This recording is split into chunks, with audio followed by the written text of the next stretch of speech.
baik para pelaku kawasan industri, para pelaku industri, para pelaku pendidikan, dan seluruh stakeholder lainnya yang memiliki komitmen utama bagi peningkatan daya saing, kualitas, dan kesejahteraan masyarakat.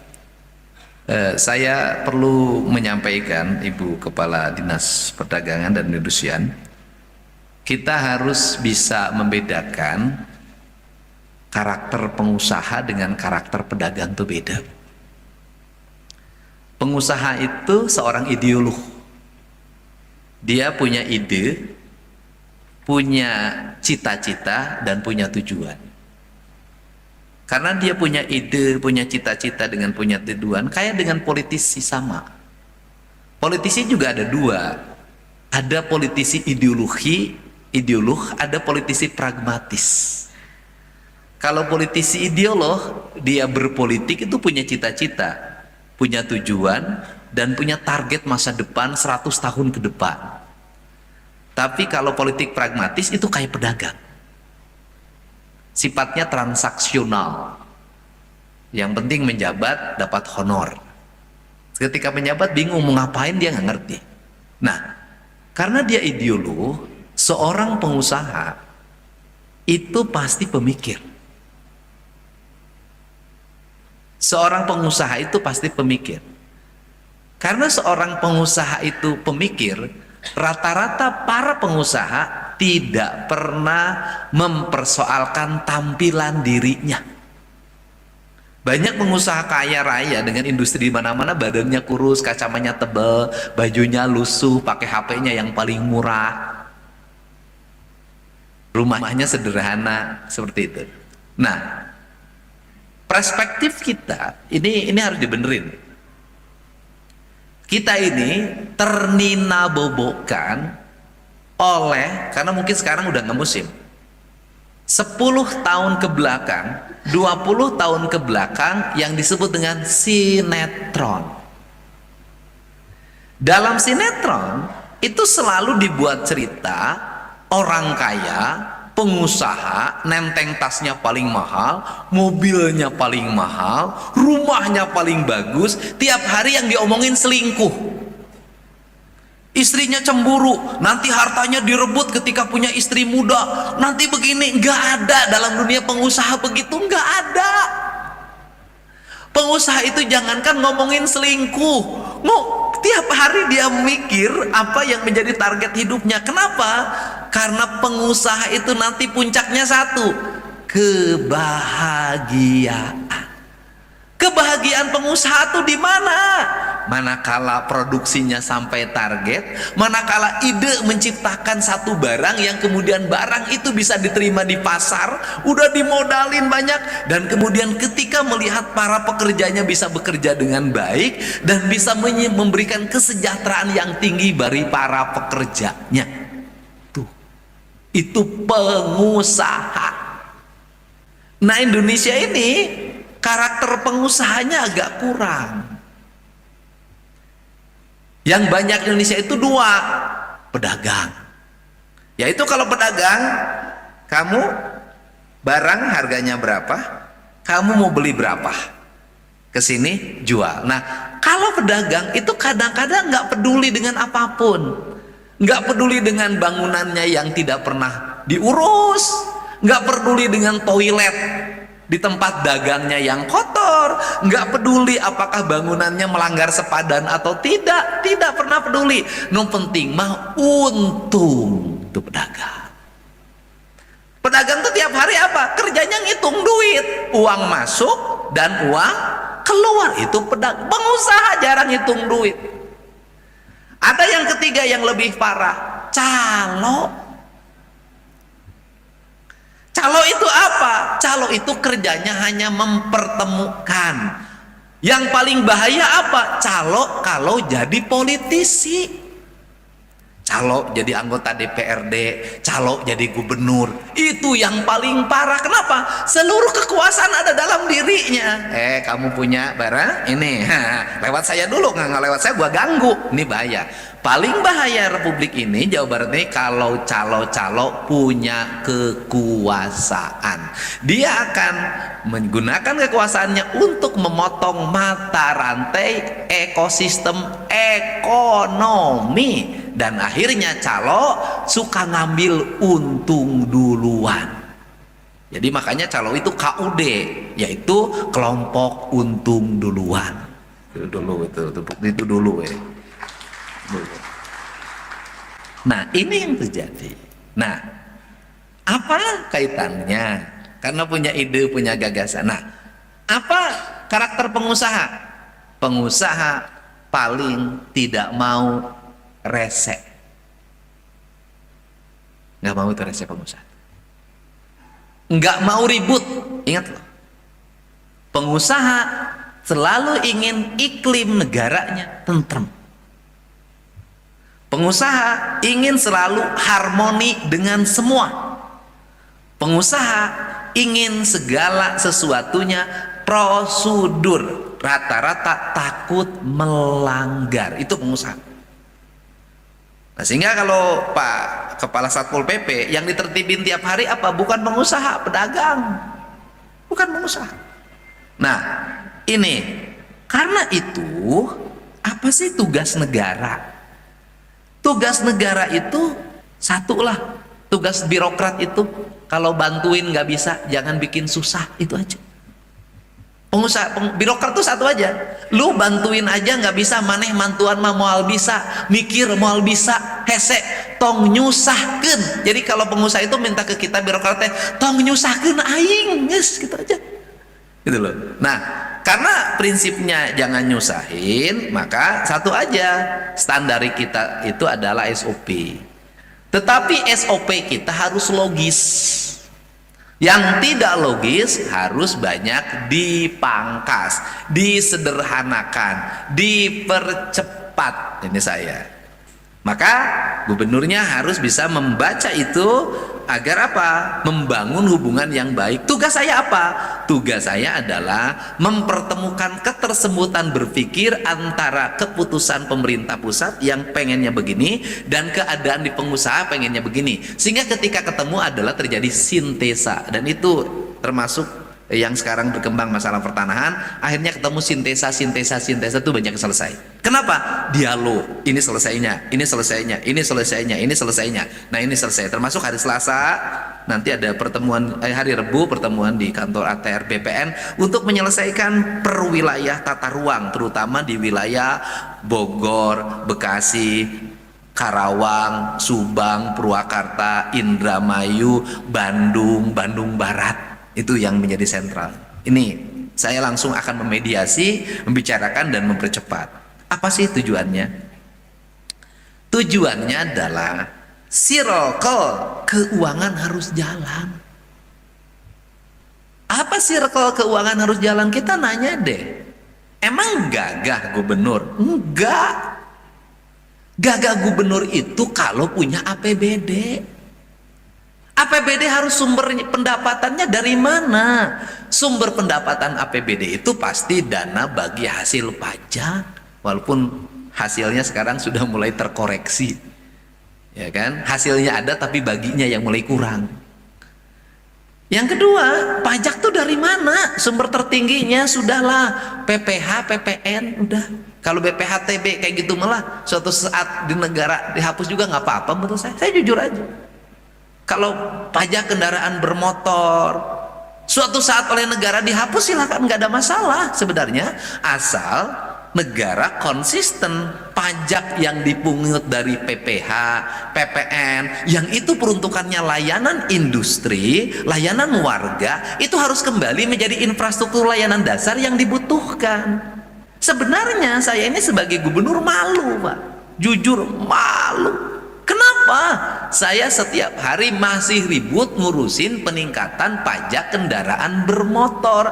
Karena Karena Pemprov Jabar hanya itu sumber pendapatan tertingginya, nggak ada lagi. Tetapi secara pribadi malu. Kenapa? Tidak mesti lagi bayar pajak kendaraan bermotor kalau pajak dari PPN, kemudian PPH, dan pajak-pajak lainnya yang dipungut oleh negara kembali menjadi infrastruktur layanan dasar untuk industri, untuk perumahan, untuk pertanian. Nggak ada soal sebenarnya. Itu selesai.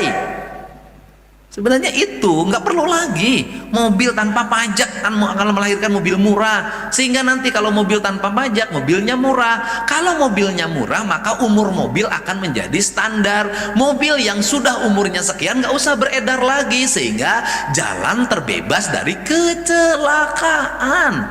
Mobil sumbu 3, mobilnya sudah 20 tahun, kirnya yang masuk ke tempat kirnya suratnya aja mobilnya tidak masuk, nanjak dikit mundur lagi, nuka tinggang Mang Udin maut pamajikan anak cerik. Ini negara loh.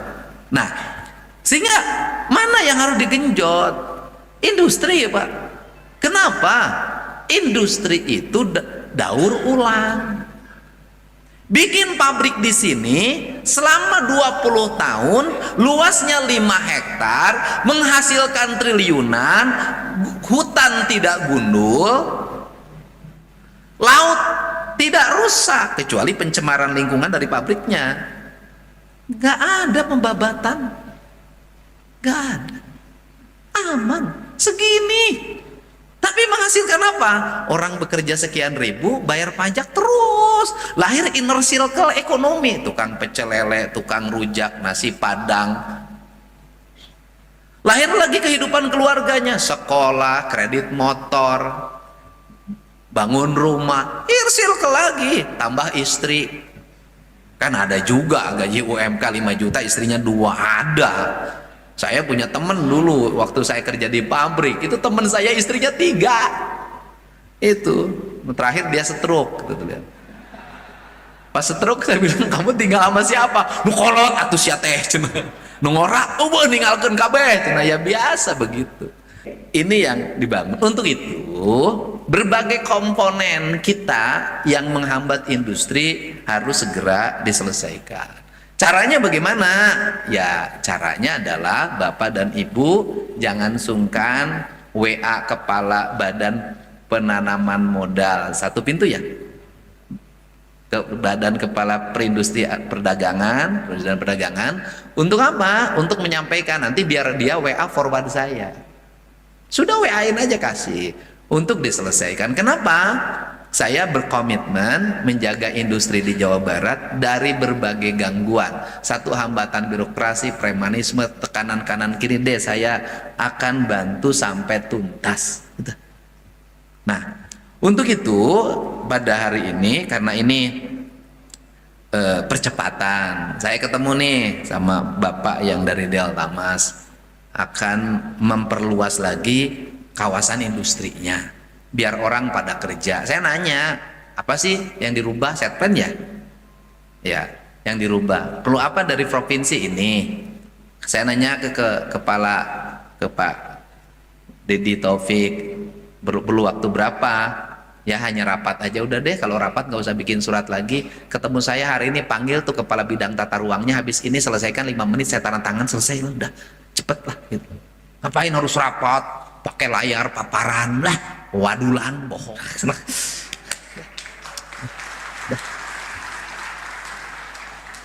Saya boleh deh jadi gubernur, nggak punya ruangan yang ada paparannya, nggak pernah saya. Saya kadang bertemu di jalan, ini solusinya, ini selesainya, paparannya panjang, tunuh lah. Udahlah, cepet. Intinya ini, masalahnya ini, intinya ini, masalahnya. Premis mayor dalam filsafat, premis minor, konklusi itu pemimpin. Dah. Ini selesai Pak. Hari ini saya tanda tangan juga loh Pak. Ya kan? Nggak usah mikir apa-apa Pak. Saya nggak punya kebutuhan apapun Pak. Anak saya cuma 1 yang paling kecil, yang udah gede Pak. Istri nggak punya, duit banyak buat apa saya? Pusing nanti. Dah. Yang penting orang Jawa Barat pada kerja. Itu yang pertama. Kedua, ini nanti ada yang ketiga. Kedua apa? Apa sih problem Jawa Barat itu? Sumber daya. Sumber dayanya apa? Culture. Saya ngomong berulang-ulang. culture. Orang tua Jawa Barat itu karakter orang tuanya nyaah dulang. Apa itu nyaah dulang? Sayang sama anaknya, disuapin nasi dari dulang tiap hari. Tidak dibikin menjadi petualang. Sehingga kurung batok, hayam lisung. Apa itu kurung batok? Gaulnya jadi nyawe asapang pinterna. Hayam lisung apa itu? Jagoan cuma di kampungnya. Di luar mas, leweh. Alah, nggak mau. Nah, ini harus dirubah karakter ini.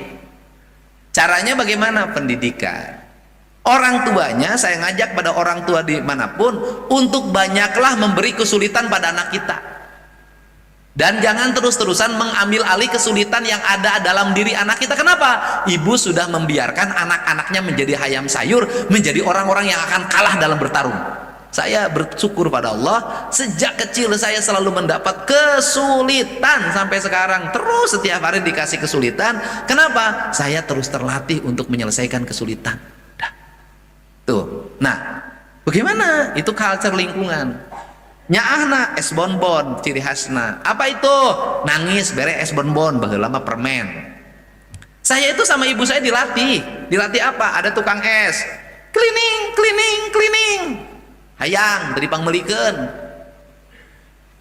Sampai nangis gogoleran. Henteu. Oh, saya baru syukur sampai sekarang. Ini saya dilatih tidak pernah diberi. Kenapa? Kalau waktu itu saya makan dikasih aja, mungkin saya tidak sekuat ini. Saya itu mau mandi digebukin pakai sapu, alhamdulillah, seneng saya. Mau pengen mobil-mobilan dari tempat hajat, jalan kaki itu 3 km. Ayang mau mobilan, engke dihareup meulina, tapi ka imah tadi pangmelikeun aing ceurik deui. Sudahlah. Karena terlalu banyak dikasih kesulitan, tidak dikasih uang jajan, ke sekolahnya naik sepeda, jalan kaki, pulangnya ngambil kayu bakar, nyabit rumput, sehingga menjadi kokoh. Nah ini, sehingga mikir, gitu loh, mikir. Nah ini yang harus dibangun dalam culture anak kita. Karena ini yang harus dibangun culture anak. Saya tiap hari tuh liatin anak Jepang ke sekolah, jalan kaki, bawa air dari rumah, bawa nasi dari rumah, bawa bekal tanpa uang jajan. Gimana nggak hebat? Anak kita pak TK nih hungkul. Taman kanak-kanak itu penuh dengan nenek-nenek. Kenapa? Karena nenek-nenek nganter incuna. Tuh pak, incuna jajan, nina jajan. Gimana bangsa kita? Makanannya tidak bermutu, nggak bisa membuat vitalitasnya tinggi. Udahlah, udah parah semua makanannya. Nah, ini harus segera dirubah. Untuk dirubah itu, cara merubah tuh pendidikan sekolah.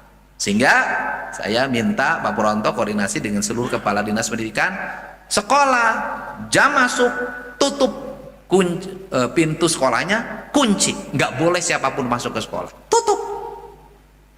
Diurang mah ka sekolah teh segala asup. Aya nu ngaku ormas, ngaku LSM, ngaku wartawan. Asup ka sekolah kabeh, ngilu sakola ngitung. Kayak geus ngitung minta bekal balikna. Nih, ke pabrik juga sama. Nah, ini harus dibenerin. Nah, yang berikutnya adalah saya berulang-ulang ngomong, sudah saatnya dibentuk karakter. Saya katakan hari ini, saya sudah tidak punya lagi harapan banyak ketika anak-anak di lingkungan kampungnya. Kampung-kampung udah rusak pak lingkungannya. Cara bergaulnya udah rusak pak. Udahlah. Satu-satunya jalan adalah sekolah. Nah, maka sekolah mana? SMP kan masih remaja, nggak mungkin. SMA sama SMK. Maka SMA dan SMK yang berorientasi ke arah industri harus sejak kelas 1 SMA, SMK yang sudah terbentuk karakternya. Bangun pagi, cara rambutnya, olahraga, tepat waktu, cara jinjing tas, cara duduk, cara sikap, cara menghormat, kemudian aplikasi hidup, fisikanya harus aplikatif, biologi aplikatif, kimia aplikatif, ilmu sosial dasarnya harus aplikatif, ekonominya aplikatif, matematikanya aplikatif. Aplikatif harus jadi nilai kehidupan. Teorinya cukup kelas 1 SMA dan SMK, kelas 2, kelas 3 harus sudah. Kembangkan program magang sejak kelas 2. Biar apa? Dua hal. Satu, mendapat pengalaman. Dua, menurunkan biaya produksi pendidikan. Ketika anak ikut magang, maka dia mendorong industri bertumbuh. Tapi anak itu setidaknya dapat makan siang yang enak. Setidaknya nanti juga dapat uang saku. Orang tuanya sudah terkurangi bebannya. Bukan dibalik. Apa yang dibalik? Saya tukang keliling, ketemu ibu-ibu, mau anaknya ikut magang, butuh 4 juta, pinjem Bang Emok. Terbalik. Maka sekarang sekolah dekatkan. Setelah itu apalagi? Pilih anak-anak di wilayah industri itu, kelas menengah ke bawah yang punya keinginan maju, masukin program beasiswanya. Misalnya hari ini kan di SMK mana? SMK? Ya, SMK Industri. SMK Industri yang di Bekasi. Ya kan, di M2100, nanti sebentar lagi M4500 itu. Ya, M2100, 100 orang. Menurut saya terlalu sedikit nyiptain sumber daya. Jangan 100, kalau bisa 400. Ayo 400 kalau bisa namun kelasnya. Terlalu sedikit. Anda di Jawa Barat tuh gede, nyiapin sumber daya cuma 100 orang. Orang Cina nyiapin ribuan tiap hari. Ya 400, mikir. Dah. Ya, tugasin kepala dinas sendiri kan untuk mikir. Dah, 400. Ada tawarin lagi dari sekolah di Delta Mas. Nama sekolahnya apa, Pak? Ananda. Tadi 100, saya bilang 400, 800. Kalau 800 bagaimana? Bisa yang dari sumber daya Bekasinya, tambah sebagian Kerawang dan wilayah industri lainnya, sebagian lagi ngambil anak pelosok Jawa Barat dari ujung-ujung kampung tuh, dari Pangandaran, dari ujung Tasik, Sukabumi, ambil mereka untuk apa? Mereka jadi lokomotif industri. Kenapa? Anda berulang-ulang pengen orang Jawa Barat masuk industri, tidak akan pernah tercapai selama manajer HRD-nya bukan orang Jawa Barat. Kereceli aing. Itu logis. Boleh, boleh. Yang salah apa? Yang salah Jawa Barat. Kenapa tidak menciptakan HRD yang bersumber daya dari masyarakat Jawa Barat sehingga dipercaya oleh kawasan industri? Lu salah pemerintah, kenapa tidak nyiapin? Sudah pasti begitu. Kan logis memang begitu. Orang pasti membawa siapa yang dia kenal, punya kualifikasinya dan mampu diajak kerjasama dengan cepat. Begitu HRD juga sama, daripada milih nutewawu, mending alok saya ti lemur. Nggak salah. Nah, yang harus dirubah adalah kita. Satu, menciptakan kelas menengah baru. Kelas menengah baru tercipta kapan? Kalau kita menyiapkan sekarang, nanti 10 tahun. Nah, untuk itu maka nanti linknya ada 2. 1 yang lulusan SMK dan SMA, 2 yang lulusan diploma 1 dan diploma 3. Harus disiapin dua-duanya. Uangnya bagaimana? Ya udah geser dari tempat lain ke sini. Kenapa? Karena ini kebutuhan, karena dia akan menggerakkan ekonomi. Ini. Jadi intinya adalah bahwa saya mengucapkan terima kasih pada seluruh kawan-kawan yang menjadi pelaku industri. Kemudian yang berikutnya, kenapa saya galak terhadap lingkungan? Karena saya tahu bahwa semakin lingkungannya tertata baik, semakin terkelola dengan baik, maka investasi akan datang berbondong-bondong. Semakin lingkungannya berantakan, semakin tidak terkelola, nggak akan ada. Orang nggak akan mau. Pak, kita galak di lingkungan, jangan berpikir kita tidak akan kedatangan investor. Enggak. Investor akan makin baik. Kenapa? Negara luar itu menilai integritas. Kalau birokratnya punya integritas, negara luar tertarik. Investor akan senantiasa mengejar integritas. Maka investasi selalu 1, demokrasi. 2, angka transparansi keuangan negaranya. Yang ketiga adalah bebas dari korupsi. Itu. Yang keempat, daya dukung lingkungan. Yang kelima, daya dukung masyarakat. Sudah. Makanya angka demokrasi selalu berhubungan dengan industrialisasi. Industrialisasi sangat berhubungan dengan transparansi dan akuntabilitas. Akuntabilitas nanti sangat berhubungan dengan sumber daya, karena di dalamnya masyarakat, pemerintah yang akuntabel, pemerintah yang demokratis, pemerintah yang transparan dalam pengelolaan keuangan, maka negaranya akan terkelola dengan baik, akan terbebas dari kerusuhan massa. Sudah itu, Pak. Itu rumusnya itu.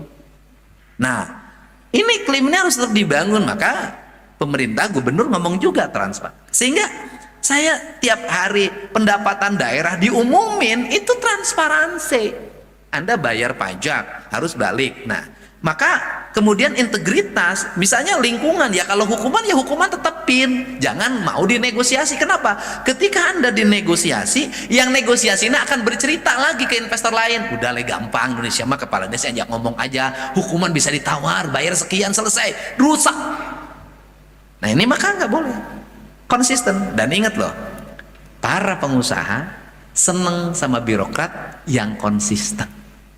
Kalau A ya A, dia suka itu.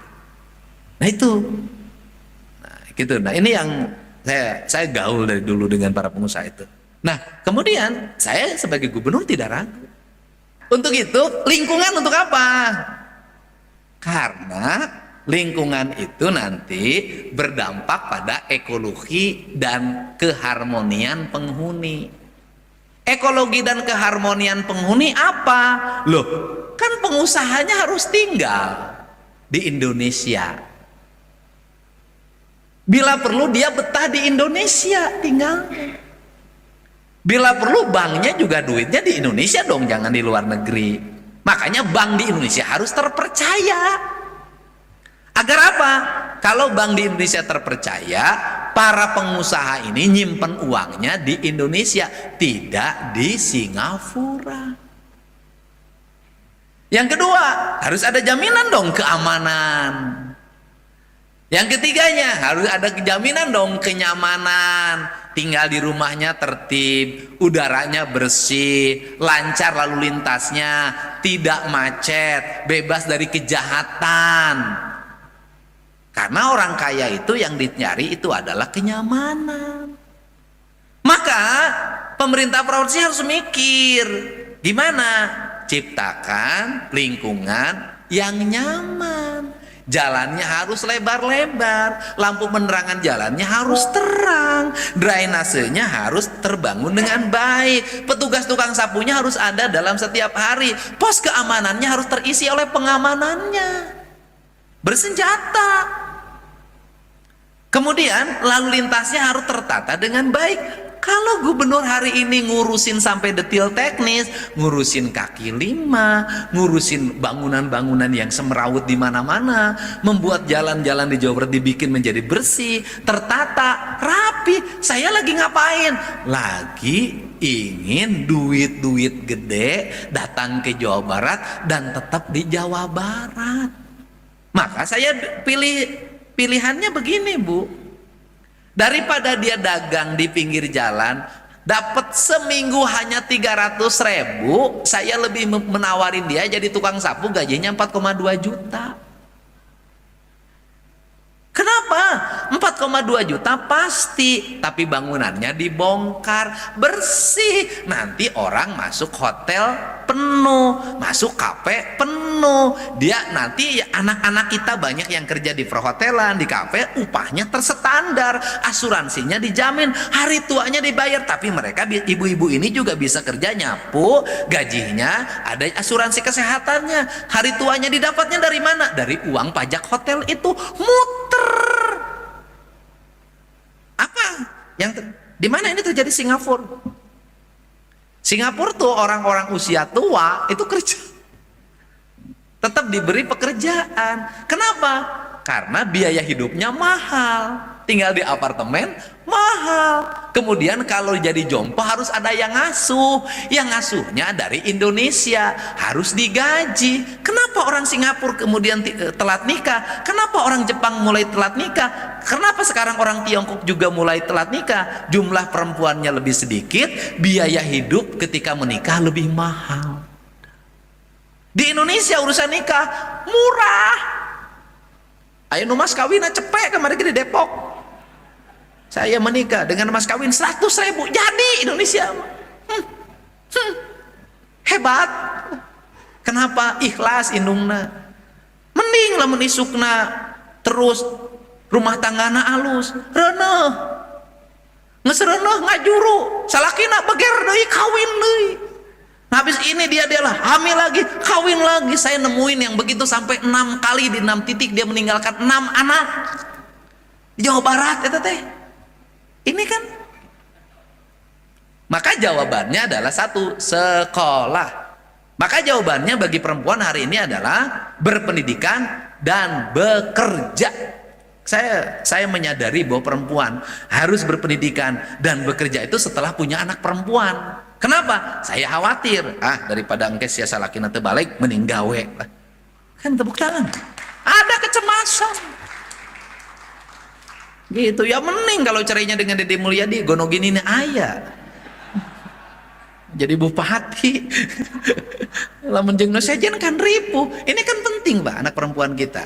Ya kan? Karena nanti kalau tidak berpendidikan tinggi, tidak berpenghasilan tinggi, kadang-kadang direcehkan oleh laki-laki. Ya kan? Udah, pilih pokoknya. Nih yang harus hebat lah, gitu. Nggak apa-apa telat nikah juga, lalakina sarieun bae. Nah gitu. Nah ini yang harus lah. Nah, untuk itu maka saya berkomitmen untuk menata infrastruktur, menanam pohon, menjernihkan sungai, mengelola sampah, membangun tata ruang yang benar di perumahan. Kenapa? Melahirkan hunian yang nyaman dan bebas banjir dan bebas polusi. Tujuannya apa? Tujuannya agar yang industrialisasi ini kelas menengahnya duitnya tidak lari keluar. Kelas bawahnya, para pekerjanya tidak lari keluar. Semuanya berputar pada ekosistemnya. Nanti kalau Jumat, Sabtu, Minggu, orang Jawa Barat, yang orang Bekasi UMK-nya sudah 6 juta, tiap bulan bahkan dengan lembur jadi 7 juta, jadi 8 juta, pasti punya motor baru. Motor barunya kalaupun nanti Sabtu, Minggu, touring, ya touringnya lewat Purwakarta, Subang, Sumedang, Ciamis, Pangandaran. Nanti pulangnya lewat mana? Pulangnya lewat Tasik, Garut Selatan, Ciwidey. Ya kan? Pulangnya nanti di mobil, jadi motornya disimpenin ganas. Itu ciri bahwa tadi lewat Subang. Ini saya tujuannya. Untuk apa? Agar ekosistem ekonominya berputar. Sehingga nanti orang Jakarta touringnya ke Jabar. Saya sudah lihat tuh yang Lembang tuh kemarin saya lewat. Itu anak-anak touring ratusan. Lagi di kafe. Minum nomornya B. Ya saya seneng lah. Oh, duit masuk nih. Minimal satu orang 100.000. Kali 22 juta tukang kafe nih hidup. Nanti bisa 250. Terus nanti dia nginep di mana. Saya pengen begitu. Maka jalur transportasi dari Jakarta, dari Jawa Tengah, dari manapun ke Jawa Barat akan saya bikin konektivitas menjadi jalan yang indah. Agar apa? Agar setiap orang bisa berkunjung ke Jawa Barat. Agar setiap orang bisa berkunjung ke Jawa Barat.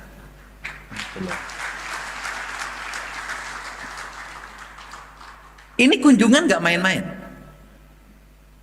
Ya mungkin ini manfaatnya. Nih Kang Deddy misalnya, ngapain sih gubernur tuh kerjanya ada kegiatan, ada kesenian segala macam. Saya kemarin sore tuh ketemu sama yang ngasuh nih yang waktu bayi. Kebetulan karena saya sayang sama dia sudah ngasuh nih, nggak boleh dia pergi ke tempat manapun, tetap kerja di saya walaupun kerjaannya udah hampir nggak ada. Dia bawa uang 50 juta. Ini buat nih yang ulang tahun. Saya bilang, kamu gaji dari saya aja cuma 5 juta. Dari mana kamu ngasih 50 buat Nihiang? Gini Pak, saya kan punya rumah bangun. Dekat rumah Bapak tuh di atas dekat kolam. Terus apa? Pak, kan saya teh nyeun homestay. Ai homestay teh naon ceng teh? Ya itu yang kalau nginep cenah hotel anu pajakan homestay ya, rumah tinggal ya. Terus gimana Pak? Sekarang itu banyak orang Lampung, bahkan ada yang dari Jepang, ada yang dari Belanda. Ya banyak kan fans Bapak. Terus gimana? Suka nginep, booking. Terus ya kemarin ulang tahun bapak rame tuh pada ada. Sekarang juga tuh penuh pak yang nginep. Saya itu pendapatannya pak, itu sebulan dari 2 tempat yang saya sewakan rata-rata 60 sampai 70 juta. Jadi sebulan ini kurang kasih niang ucapan terima kasih. Kan ini teh ngepen ke bapak, ngepen ke niang, saya yang dapat duit. Oh itu saya bilang, iya lumayan. Bayangin pak. Jadi saya katakan yang berikutnya lagi adalah sektor yang menghasilkan uang tapi tidak merusak adalah pariwisata. Sudah. Pariwisata itu menghasilkan uang dengan merawat dan menjaga. Kalau pertambangan menghasilkan uang dengan mengganti. Ya udah Jawa Barat pilih itu aja. Memang banyak orang ribut. Nanti kalau tidak nambang tidak bisa ngebangun. Singapura juga nggak punya tambang batu, bangunannya aralus.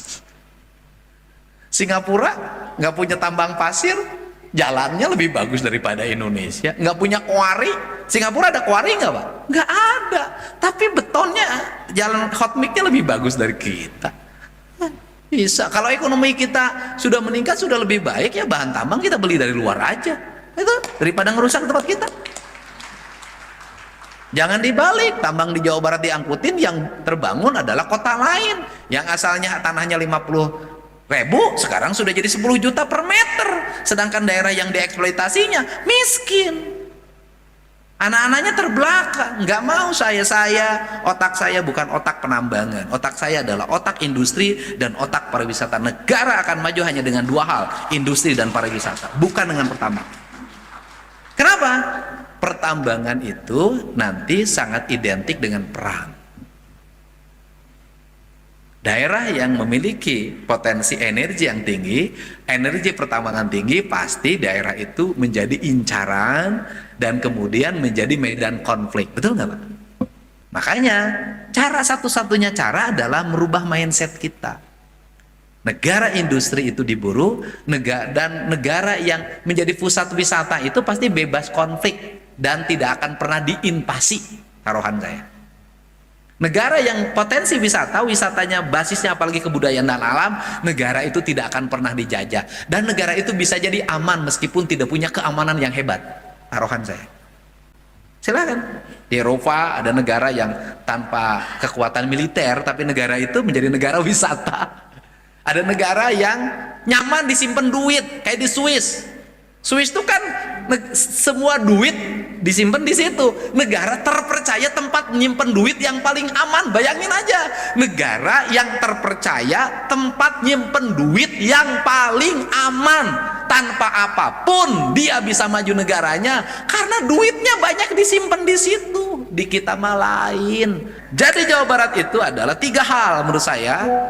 Kalau ingin maju, Jawa Barat itu adalah sebagai provinsi harus, saya setuju Bapak, sekolah-sekolah Bapak berkualitas, provinsi dengan pendidikan yang tinggi. Itu kita punya perguruannya ITB, Unpad, UI, ini kan modal dasar.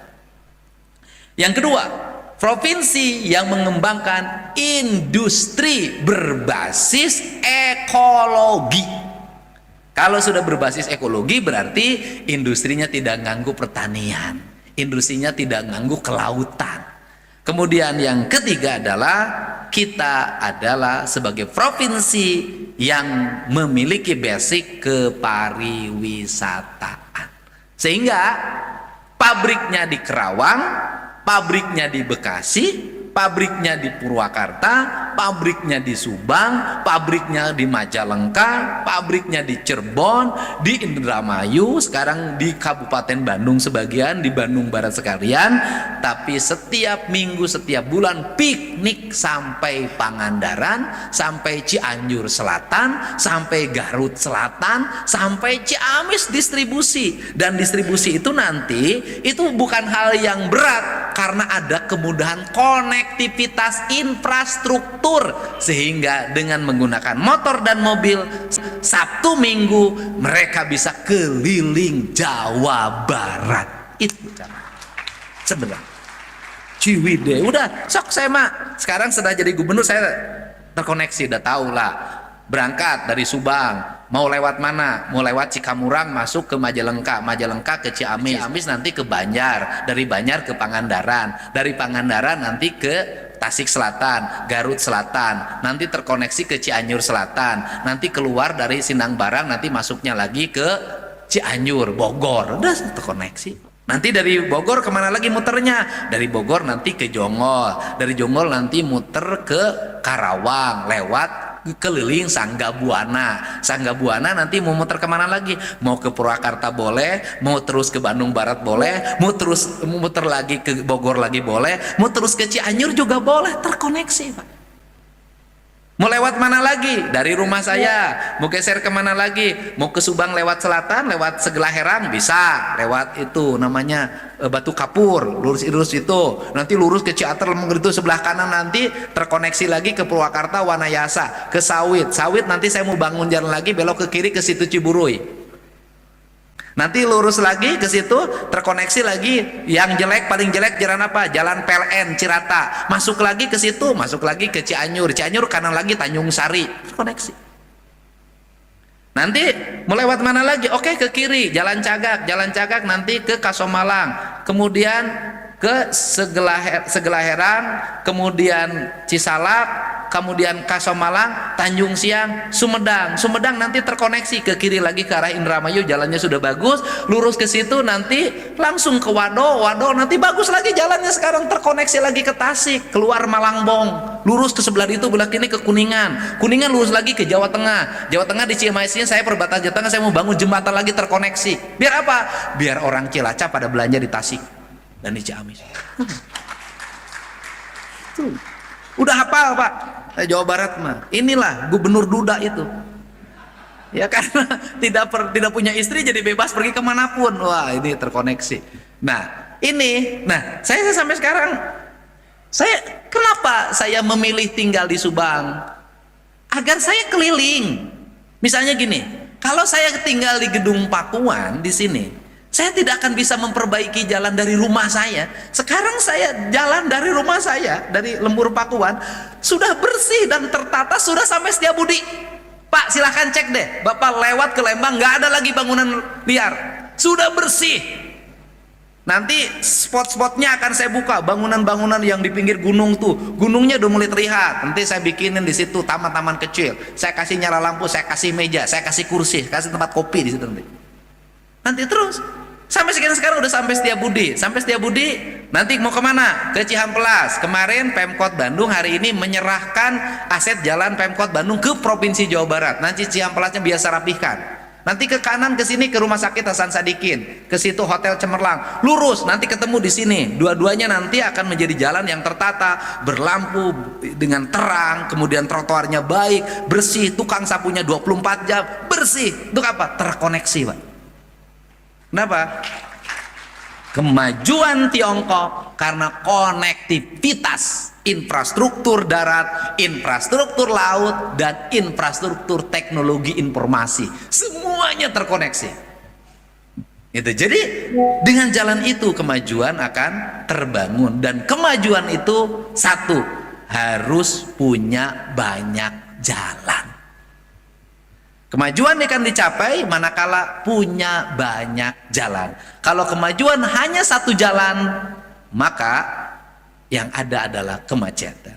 Maka hidup itu lebih baik punya satu istri tapi banyak jalan, daripada punya 4 istri tidak punya jalan. Terima kasih. Wallahu muwaffiq ila aqwamit thoriq. Assalamualaikum warahmatullahi wabarakatuh. Sampurasun.